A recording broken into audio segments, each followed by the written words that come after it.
各位朋友，欢迎收听收看呼吸机匠人频道。今天我们又有一位用户来到我们这个呼吸机匠人频道，我们跟他来简单分享一下呼吸机使用过程中的一个心得。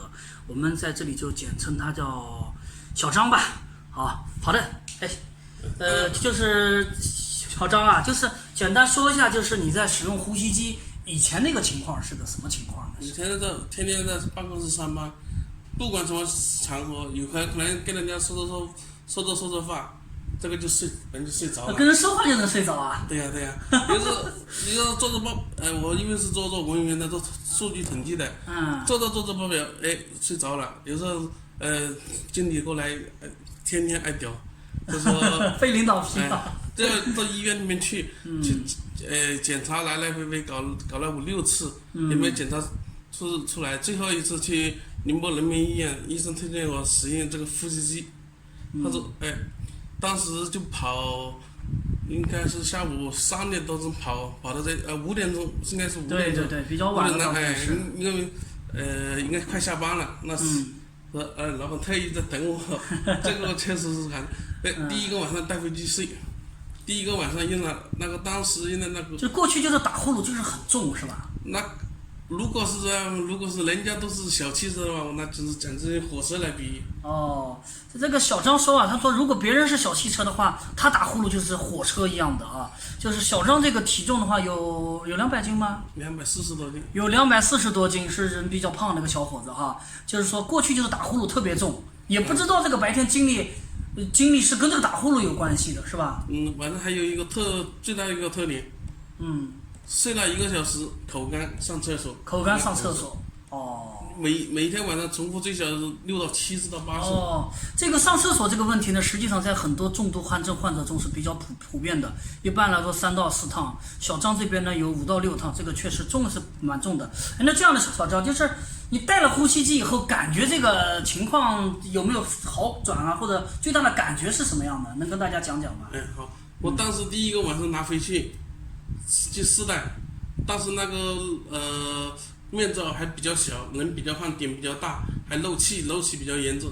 但是戴了晚上去，一觉就睡到天亮，中间没有上厕所。一晚上就没有上厕所了，是吧？没有上厕所。上班的时候，第一天上班，中午的时候还是有一下个小瞌睡。但是其他的时间，正常工作时间内没有瞌睡。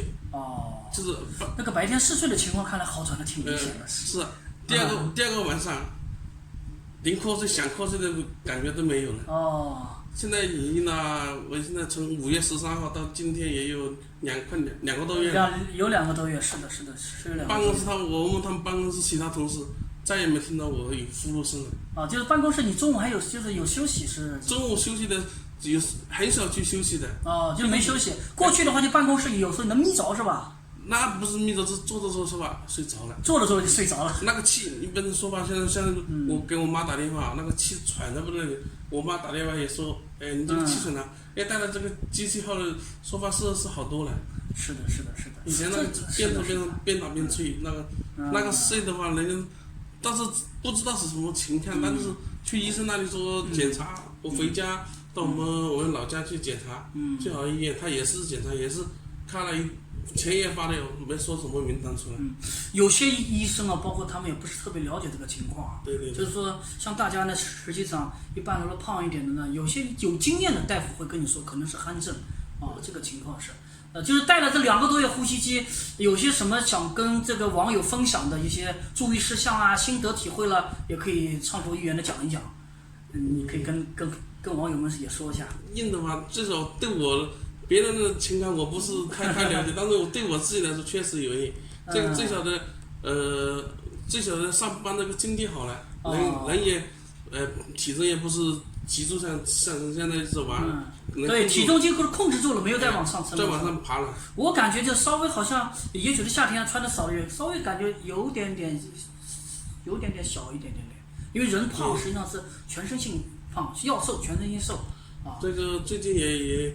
其实也可能是夏天的原因嘛，就掉了1-2斤，但是不明显。多走路，平时像体重太大呢，多走路，走到出汗为止，走到大于这个30分钟，半个小时以上，这个效果就好一点。因为平时上班的话也是哦挺忙的，办公室报表一天也有10几个报表，这个数据处理相当比较也蛮枯燥的。枯燥。对我来说，毕竟比喜欢数据这方面的，说还好。哦，行的，好的，我们感谢小张跟我们的广大网友的分享。好的，谢谢大家，好，再见啊。